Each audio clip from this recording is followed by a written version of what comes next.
लोकसभा चुनाव के बाद पहली बार 2 दिवसीय दौरे पर अयोध्या पहुंचे सीएम योगी आदित्यनाथ ने रामकथा पार्क के हेलीपैड पर उतरने के बाद सीधे हनुमानगढ़ी और राम जन्मभूमि मंदिर पहुंचे, जहां हनुमानगढ़ी में उन्होंने बजरंग बली की आरती और पूजन किया, तो राम जन्मभूमि मंदिर में रामलला के दर्शन पूजन कर मंदिर निर्माण की प्रगति के बारे में भी जानकारी हासिल की। कमिश्नर सभागार में उन्होंने विकास योजनाओं और कानून व्यवस्था की भी समीक्षा बैठक की।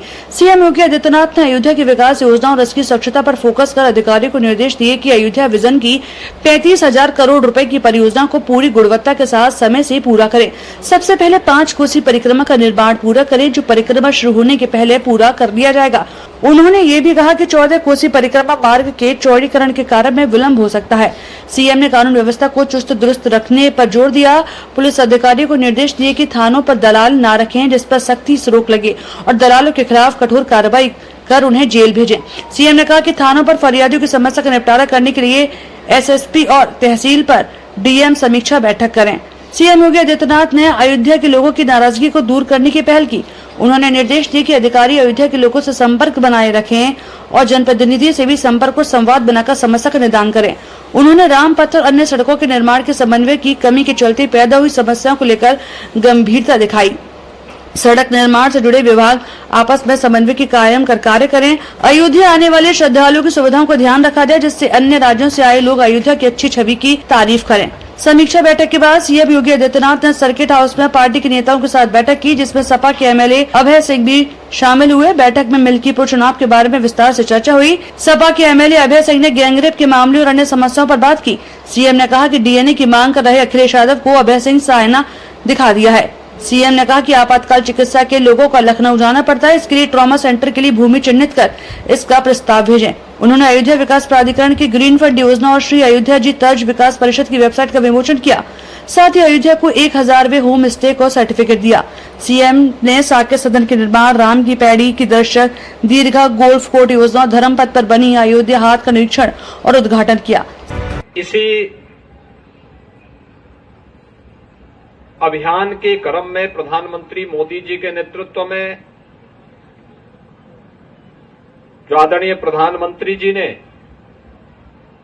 विरासत और विकास की जिस क्रम को देश के अंदर आगे बढ़ाया है और पिछले 10 वर्ष के अंदर जिसने एक भारत श्रेष्ठ भारत की परिकल्पना को साकार किया है, उसी क्रम में अयोध्या धाम भी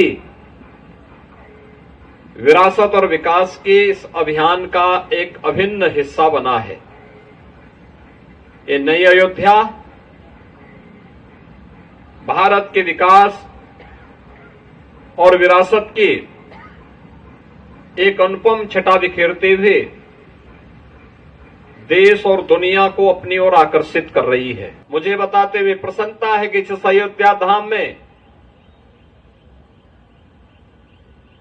हम लोग 2023 तक प्रतिवर्ष मात्र 20 लाख तक श्रद्धालु मात्र देख पाते थे।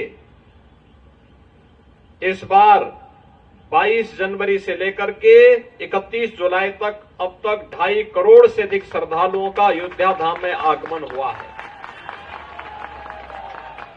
प्रतिदिन एवरेज 1 से 1.5 लाख श्रद्धालु अयोध्या धाम आ रहा है और सुगम और भव्य दर्शन के माध्यम से वह न केवल अपने आराध्य प्रभु श्री राम के दर्शन कर पा रहा है, अपितु नई अयोध्या, भव्य और दिव्य अयोध्या को देख करके अभिभूत होकर के जाता है।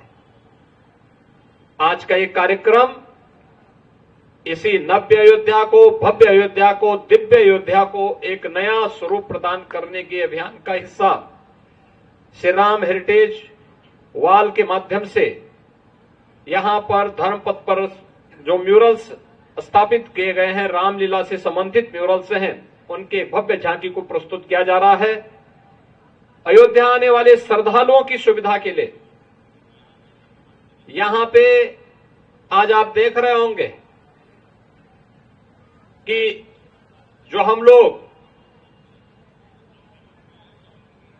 इन नई जो सेवा यहां पे पब्लिक ट्रांसपोर्ट की नई सर्विस हम प्रदान कर रहे हैं, यानी यह जो हमारी अयोध्या के बारे में एक सोच है कि अयोध्या को हम एक सोलर सिटी के रूप में स्थापित करेंगे, एक ऐसी सिटी के रूप में स्थापित करेंगे। सूर्य वंश की राजधानी होने के नाते अयोध्या में डीजल पेट्रोल का उपयोग हमारे 3 व्हीलर 4 व्हीलर या बसेज में न हो, बल्कि इलेक्ट्रिक बसेज शुरू हो।